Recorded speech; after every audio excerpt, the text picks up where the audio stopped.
Hi besties, welcome back to another video. It's me, Leah, and we are going to be talking about all the books I read in February and March.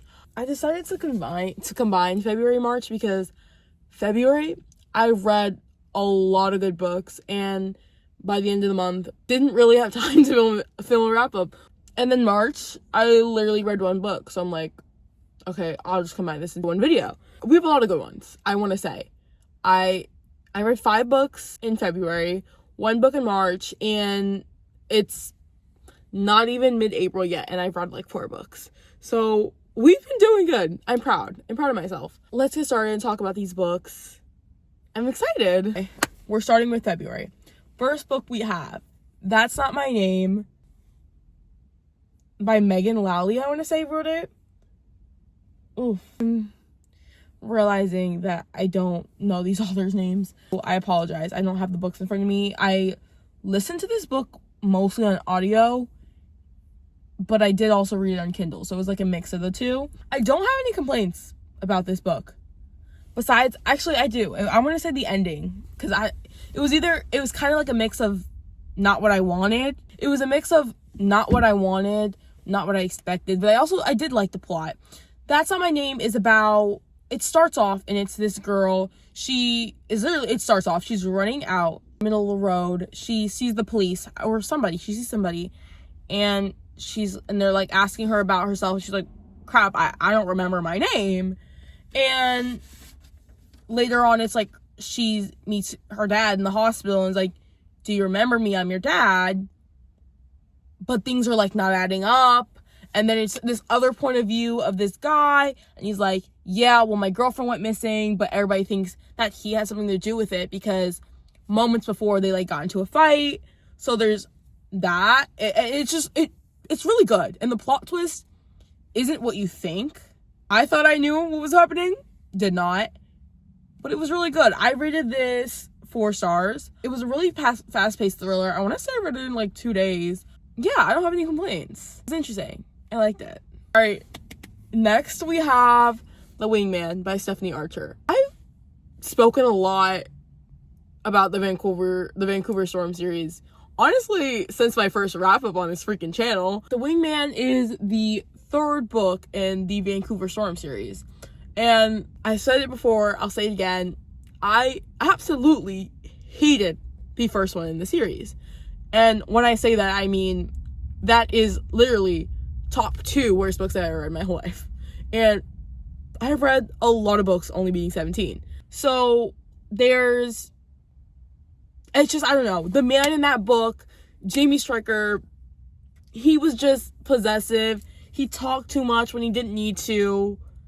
I didn't like him. I didn't like him at all. And the one scene that really got me, I don't want to say it's a spoiler, just a small detail. It was Christmas and they were gifting each other stuff. And he gifted her his jersey, which I would just like, that's like a present that I feel like you would give somebody just to give them. But for that to be the Christmas gift you're getting somebody, I'm sorry. He just gave me the ick. I want to say number 1 boy who's ever given me the ick in a book. The second book is The Fake Out. I loved The Fake Out. I don't know what made me continue the series after hating the first one so bad that I literally rated it 2 stars. I've never rated a book 1 star. Don't think I ever will. But I rated The Fake Out like literally 4.5. It was like 4.5, 4.75. It was really high. Loved it. Loved it to death. And then I read the 3rd one this month, which was The Wingman. And I loved it too. Yeah, The Wingman, this follows Hayden, don't remember his last name, and Darcy Anderson, I want to say. These 2 have been best friends since forever. Darcy was in a long relationship with like Hayden's best friend. Hayden Owens, that's his name. With his best friend, and she's like kind of reflecting. They just broken up, her and the best friend of Hayden. And she's kind of reflecting and she's sitting there and it's pretty much just that. She's reflecting, realizing it's whatever. But then Hayden and her wind up living together because she really didn't have anywhere else to go. She's kind of new coming back to Vancouver since her breakup. And Hayden agrees to be like her wingman, helping her get back into the dating scene. And it's really interesting. And I love this series. I want to say it's up there with like favorite romance series, honestly. Besides the first one. We don't count the first one. But yeah, I love The Wingman. I really do. I rated this one, I think I originally rated it a 4, but I'm gonna go back and rate it a 4.25 because it was that good. I love Darcy as a character and seeing her like become more of in herself. I really like Hayden. He's a good one. They're all good ones besides Jamie Stryker. Cut the cameras because I don't really have anything else to say besides I loved it. I don't think I got the ick at all reading that, but that could be wrong because I'm pretty sure I've gotten the ick once in every smut scene I've ever read. Something about it just gave me the ick. Moving on. Anatomy of an Alibi. This is where we get... Actually, I was gonna say this is where we get to me reading thrillers, but I really just read thrillers and romance on and off. Those are like my two genres. This was my book club book with Sarah Corelli's book club. Yeah, every month we have a new book and we all get to vote on, and the winner was Anatomy of an Alibi. And I honestly want to say that this is one of the books that I chose to win. I listened to this via audiobook and I really have mixed feelings about it. Actually, I liked it. I liked the concept, but it got really confusing. I don't even know how to explain it, actually.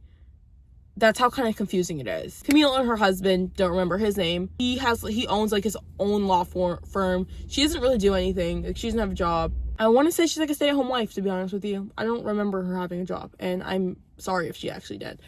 All of a sudden, she comes back from this trip, and her husband's dead. She walks in her house and she finds her husband dead. And then it's kind of like a who did it, but then there's also this other point of view of this girl, Aubrey, who is kind of like getting paid by Camille to pretend to be her and basically give her an alibi. So it makes you think, did Camille do it? Who did it? And it kind of becomes like a whole family affair. Like, there's a lot of family members involved. There's a lot of things involved. As someone who likes law, that aspect of it is fun. But it gets really confusing, and some things you don't know what's necessary and what's unnecessary because a lot of it feels like both sometimes. I rated this like a 3.75. That sounds accurate. I liked it, but it was confusing. And to preface, I've read pretty much all of these on my Kindle besides. I've been in like a Kindle era. Very much so. Alright, next we have what I'm going to say is my favorite book of the month. We had Gloves Off by Stephanie Archer, which is the 4th book in the Vancouver Storm series. This is by far my favorite of the series, and definitely I'm going to say my favorite of the month. This one follows Georgia Green and Alexei Volkov. And Georgia Green is just the most badass woman you could ever have. She is in the medical field. She walks and struts like she owns the place, as she should. Skills are always down to the 9s. She knows what she's doing.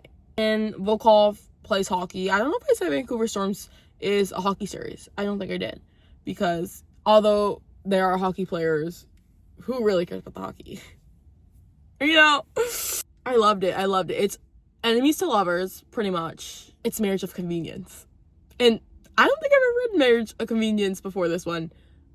But I loved it. I loved it down. He needs his immigration papers, and she wants to get her inheritance, so they get married, and need I say more?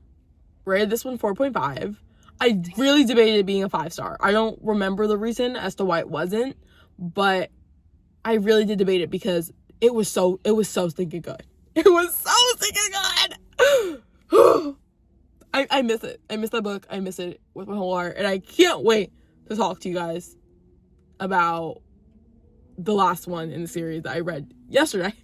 I can't wait to talk to you guys about it at the end of the month because I'm dying to talk about it. And then we have my last thriller of February, my last book of February, which was The Housemaid's Secret. I had recently watched the Housemaid movie. I read the book, I want to say 2 summers ago. Actually, yeah. Either last summer or the summer before that. I read The Housemaid. It was iffy. Like, I was iffy about it. It was alright. I gave it like 3 stars. The only thing about it was too much romance for me in the thriller book. It felt unnecessary. Watching the movie, I understand it. Watching the movie, I like it. Honestly, first time I'm gonna say it. Not first time I'm gonna say it, because everybody always says the book is always better. I don't agree. If the movie's better, the movie's better. Who cares? The movie was definitely better. The movie was definitely better. And I only say that because, like, I love Freida McFadden, my favorite thriller author down. But, I don't know. I love Freida McFadden books, but The Housemaid's not up there for me. But so after watching the movie, I was like, let me read the next one in the series, since I know they're making this one into a movie now. We have a release date now. We know it comes out in December of this year, which is really it's already April, so yay! Housemaid's Secret, I don't want to say too much, but Millie is kind of like in a new place, working for a new family, kind of, not really. And the plot twists in this book are great, are crazy, unexpected. I remember reading it and I was sitting there like I had to step away. I had to be like, whoa. I just didn't expect it. Really, really excited to see this one turn into a movie. I really loved the book. I didn't rate it as high as I wanted to. I definitely rated it higher than the first one. I rated this one at 3.75. It wasn't 100% doing it for me, but it was doing enough that I read it in one day. So I can't be too mad about that. Those are all the books I read in February. Now let's talk about the one book I read in March, which was, I actually have the physical copy for this one. Everything else has been either audio or Kindle, but I have the physical one for this. This was like the book I was reading during school time, I guess. Yearless by Lauren Roberts. I don't know, because, okay, this is about Peyton Gray and Kai Azar. This is fantasy. This one, it's the 3rd book, so, like, really, what can I say without giving too much away?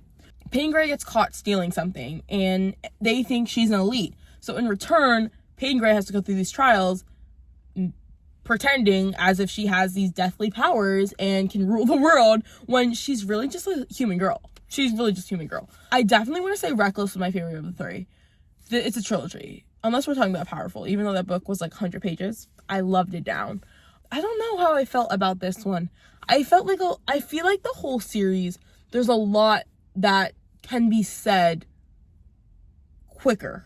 And by quicker, I mean in less pages and less words. I liked it. It was really long. And parts bored me, if I'm going to be honest.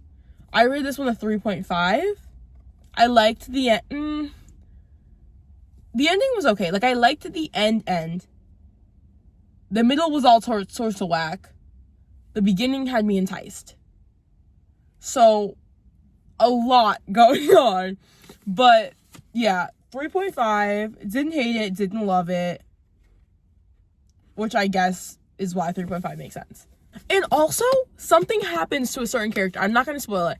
Something happens to a certain character at the end that I should be sad about, but it works out perfectly. So I'm not mad in the slightest, which could be making me seem like a terrible person. But it worked out. It worked out. That's all I have to say. Okay, guys, I yapped for... Oh, actually, I didn't yap for that long. I thought I was yapping for a lot longer than I did. Yeah, I had fun filming this one. I love wrap-ups. I want to say wrap-ups, aside from vlogs, are probably my favorite videos to film. I'm really, really excited for April's, though. I'm excited for April's, especially right now. I didn't actually start. I read, like, the first page. Powerless by not Lauren Roberts, by Elsie Silver. So that's my next book, I think. I've been in a romance kick, and I don't know. Yeah, I hope you guys enjoyed this video, and I hope to see you guys in the next one. You guys can you guys can comment what you guys have been reading lately, or in the past couple months since the year started. And you guys can subscribe if you want, because it would mean a lot to me. But that is all I have for you, and I will see you in the next one. Yes. Bye, guys.